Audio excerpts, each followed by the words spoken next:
ದೇವರನ್ನು ಸಂತೋಷಪಡಿಸಿಕೊಂಡರೆ ನಾವು ಏನನ್ನೂ ಕೂಡ ಸಾಧಿಸಬಹುದು ಎಂಬುದಕ್ಕೆ ಇಲ್ಲೊಂದು ನಿದರ್ಶನ ಅಂತ ಹೇಳಿದರೆ, ಈಗ ಸ್ವಲ್ಪ ದಿವಸಗಳ ಹಿಂದೆ ಶಿವಮೊಗ್ಗದಲ್ಲಿ ಟ್ರೈನಿನಲ್ಲಿ ಸಾಗ್ತಾ ಇರತಕ್ಕಂತಹ ಒಂದು ವ್ಯಕ್ತಿಗೆ ಬಿದ್ದು ಟ್ರೈನಿನ ಒಳಗಡೆನೆ ಕೈ ಹೇಳ್ತಕ್ಕಂಥದ್ದು ತುಂಬಾ ಡ್ಯಾಮೇಜ್ ಹೇಳ್ತಕ್ಕಂಥದ್ದು ಆಗುತ್ತೆ. ಅದರಲ್ಲೂ ಶೋಲ್ಡ್ರಿಂಗ್ ಅಂತ ಹೇಳ್ತಕ್ಕಂಥ ಅದರ ಭಾಗಕ್ಕೆ ವಿಪರೀತವಾಗಿ ಪೆಟ್ಟು ಬಿದ್ದು ತೊಂದರೆಗೆ ಒಳಗಾಗ್ತಾರೆ. ಅನಂತರದಲ್ಲಿ ಅದಕ್ಕೆ ಸಂಬಂಧಪಟ್ಟಂತೆ ಔಷಧೋಪಚಾರ ಇತ್ಯಾದಿಗಳನ್ನು ಕೂಡ ಮಾಡ್ತಾರೆ.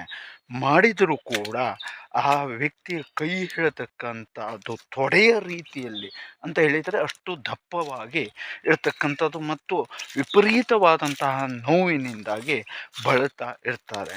ಅನಂತರದಲ್ಲಿ ಮನೆಯವರಿಗೆ ಏನು ಮಾಡಬೇಕು ಅಂತ ಹೇಳುವುದಾಗಿ ಕೂಡ ಅರ್ಥವಾಗದೆ ಅವರು ಕೂಡ ಅವರ ಒಂದು ಪ್ರಯತ್ನ ಹೇಳ್ತಕ್ಕಂಥದ್ದನ್ನು ಮಾಡ್ತಾರೆ. ತದನಂತರದಲ್ಲಿ ನಮ್ಮ ಭಕ್ತರಿಗೆ ಒಬ್ಬರಲ್ಲಿ ಅವರು ಹೀಗಾಗೋಗಿದೆ, ಏನು ಮಾಡೋದು ಅಂತ ದಿಕ್ಕೆ ದೋಚದ ಹಾಗೆ ಆಗಿದ್ದೀವಿ ಅಂತ ಹೇಳುವುದಾಗಿ ಕೇಳ್ಕೊತಾರೆ.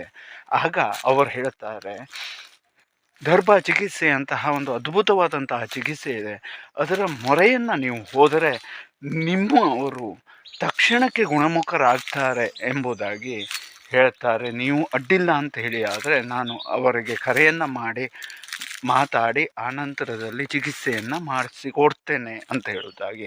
ಆಗ ಅವರು ತಕ್ಷಣ ಅದನ್ನು ಸ್ಪಂದನೆಯನ್ನು ಕೊಡ್ತಾರೆ. ಕೊಟ್ಟು 4 ದಿವಸದಲ್ಲಿ ಅವರ ಕೈ ಹಿಡಿತಕ್ಕಂಥದ್ದು ಸಂಪೂರ್ಣವಾಗಿ ಆರಾಮಾಗ್ತಾ ಬರ್ತದೆ. ಇದು ಒಂದು ಅದ್ಭುತವಾದಂತಹ ದೈವ ಶಕ್ತಿ. ಮತ್ತು ಅಷ್ಟೇ ಅಲ್ಲದೆ ದೇವರನ್ನು ಸಂತೃಪ್ತನಾಗಿ ಮಾಡಿಕೊಂಡ್ರೆ, ಆತನನ್ನು ಖುಷಿಯನ್ನು ನಾವು ಪಡಿಸಿದರೆ ಎಂತಹ ವರವನ್ನಾದರೂ ಕೂಡ ಆತ ಕರುಣಿಸ್ತಾನೆ.